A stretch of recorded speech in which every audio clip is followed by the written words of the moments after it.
काम के आगे कठिन शब्द लिखा है, क्योंकि है ये कठिन।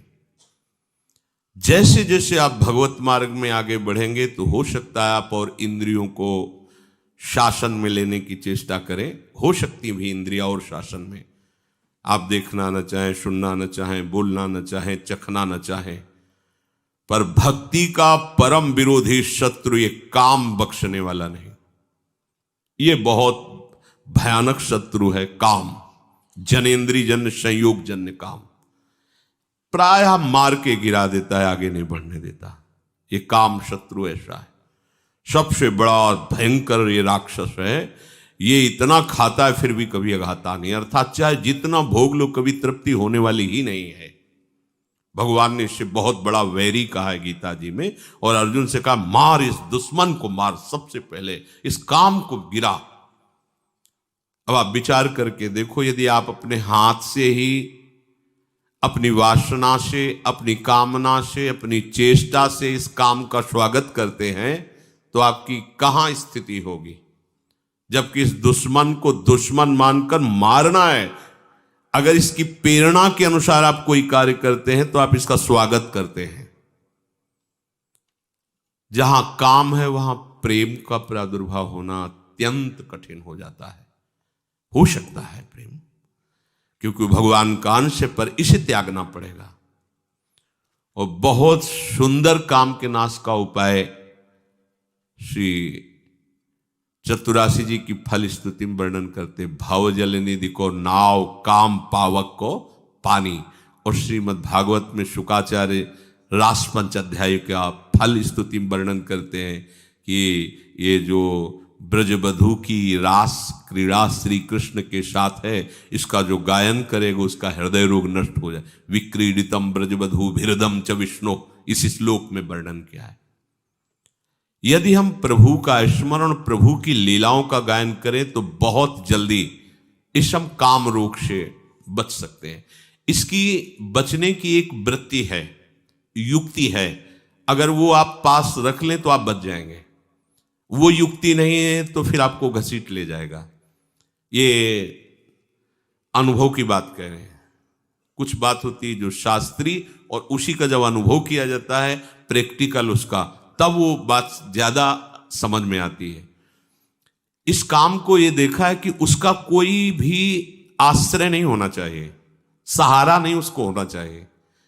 अगर आपको लग रहा है कि 1 किलोमीटर जाने के बाद हमारे काम की पूर्ति हो सकती है तो मर गए आप, मारे जाओगे, मारे जाओगे। अगर कोई भी व्यक्ति शरीरधारी इस काम का आश्रय आपके हृदय में है तो आप मारे जाओगे पक्का। हम उस शरीरधारी के पास पहुंच जाएंगे तो इसकी पूर्ति हो जाएगी। तो आप चाहे जितना ना ना ना करते रहो, इसका प्रमथन स्वभाव है, इसका नाम मनमत है। ये मन को ऐसा मथेगा कि आपको वहीं पहुंचना पड़ेगा। पहले कनेक्शन हटाओ। कहीं भी इसके लिए व्यवस्था नहीं होनी चाहिए। आपको अनुभूत बात बता रहे हैं, इसके लिए व्यवस्था नहीं होनी चाहिए। अगर व्यवस्था है तो ये अव्यवस्था फैला देगा। बहुत ही जोरदार विरोधी है ये, छोटा मोटा विरोधी नहीं। ये समझो ये ढहा तो सब ढहा गया, ये गिरा तो पूरा का पूरा पहाड़ गिर जाएगा समझो। इसी पहाड़ के बाद जो है वो प्रेम देश है, जहां प्रवेश किया जाता है। जहां काम तहां राम नहीं, और जहां राम नहीं काम, ऐसा वर्णन किया महापुरुषों ने। ये बहुत बड़ा दुश्मन है। लेकिन दुश्मन कौन मानता है? इसको तो प्रियतम माना जाता है।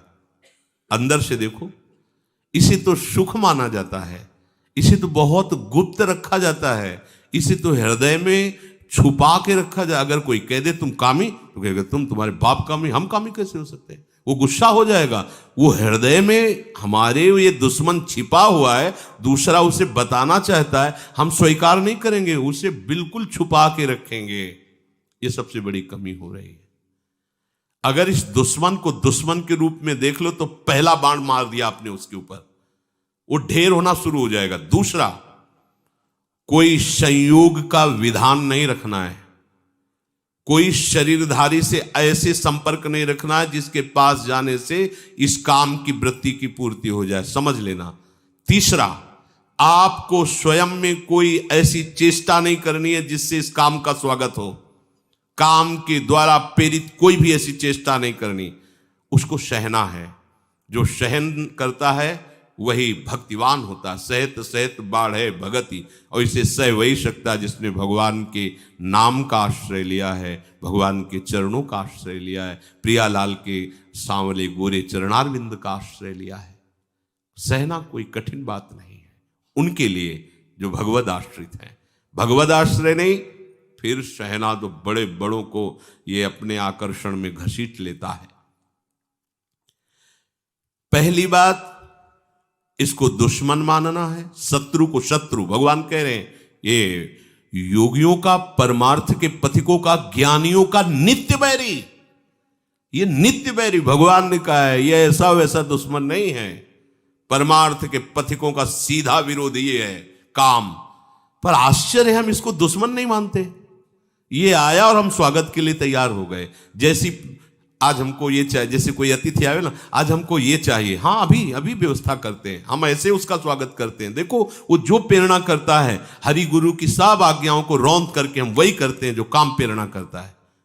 अगर आप पहली बात स्वीकार करें कि हमारा दुश्मन है, तो आप फिर पैतरे सीख जाएंगे इसको परास्त करने की, क्योंकि आपके साथ हरि गुरु का कृपा बल है। बिल्कुल पक्का मानिए, पहली बात आपको इसे शत्रु रूप में देखना है शत्रु। भगवान कह रहे हैं कि ज्ञानिना नित्य वैरिणा, ज्ञानियों का नित्य वैरी है काम, परमार्थ मार्ग के पथिक का। दूसरा, कोई भी संयोग नहीं रखना। सच्ची मानिए, यदि आपके संयोग का है तो कई किलोमीटर पैदल चलवा देगा। कुछ भी न जाने कितने बहाने, न जाने कितने नाटक ये करेगा। बिल्कुल आप ये समझ लीजिए कि वो हम वाणी से नहीं कह सकते। ये भगवान व्यास देव जी कह रहे हैं, बलवान इंद्री ग्रामो विद्वानमपि करसति, विद्वानमपि करसति। अज्ञानियों की बात जाने, ज्ञानियों का नित्य बैरी है। तुम्हें शास्त्र का ज्ञान सब है, पर संयोग से कभी भी किसी भी तरह से इस काम का स्वागत नहीं होने देना। अब आप अपनी दृष्टि डालिए, कोई ऐसा तार तो नहीं है जहां इसको स्वागत के लिए हमारी गुंजाइश हो। बिल्कुल उसे काट दीजिए।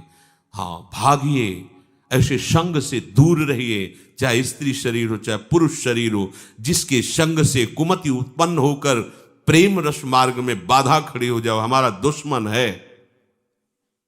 तीसरी बात, अपने द्वारा अपना नाश मत कीजिए। दूसरा कोई शरीर का संयोग तो आपका नहीं है, पर आपने ऐसी कुचेष्टाएं सीख रखी है कि आप काम का स्वागत करते हैं। बहुत बड़ी हानि है। स्वप्न में भी तुम्हें परमानंद का अनुभव कैसे हो सकता है जब तुम ऐसे गंदे काम करते हो। जिस आसन पे तुम लेटते हो उसी में भजन करना है, रात दिन उसी में सुमिरन करना है, तुम अपने आसन को गंदा कर रहे हो। ऐसे परम पावन धाम में रह रहे हो, कैसी चेष्टा कर रहे हो। ये सब ध्यान से सुनो। ये सावधानी, ऐसी सावधानी जहां किंचन मात्र इसको कोई गुंजाइश नहीं मिलनी चाहिए काम को। चौथी बात, ऐसा कोई दृश्य देखने की चेष्टा मत करो जिससे इसका स्वागत हो। अगर कहीं ऐसी बाह चलते फिरते दृष्टि पड़ जाए पशु पक्षी पर भी, तो प्रिया प्रीतम का भाव करके प्रणाम करो, आगे बढ़ो। चिद चिद लक्षणम सर्वम राधा कृष्णमें जगत। दोबारा दृष्टि नहीं जानी चाहिए। किसी माता बहन पर कहीं कोई ऐसी दृष्टि जाए, मानसिक प्रणाम करो, हट जाओ। जो चाहे आपन कल्याणा, सुजस सुमति शुभ गति शुभ नाना, सो परनार लीलार गोसाई, तजौ चौथ के चंद किनाई। यदि आप काम पर विजय प्राप्त करना चाहते हैं तो विरोधी भाव जहां से प्रकट होते हैं, ऐसे शरीरों के दर्शन करने से बचिए, सावधान रहिए। मति गति सब भ्रष्ट हो जाएगी। केवल काम की ही एक ऐसी वृत्ति है जो सर्वनाश कर देती है। क्योंकि काम की पूर्ति न होने पर क्रोध आता है, काम की पूर्ति होने पर लोभ आता है। जैसे जैसे कामनाओं में बहते जाओगे तुम्हारी मोह ममता बढ़ती जाएगी, अहंकार, सारे की सारी जड़ है ये काम। इसीलिए कठिन शब्द लगा है। कठिन काम वासना पाप का करके पूरी तरह विनाश।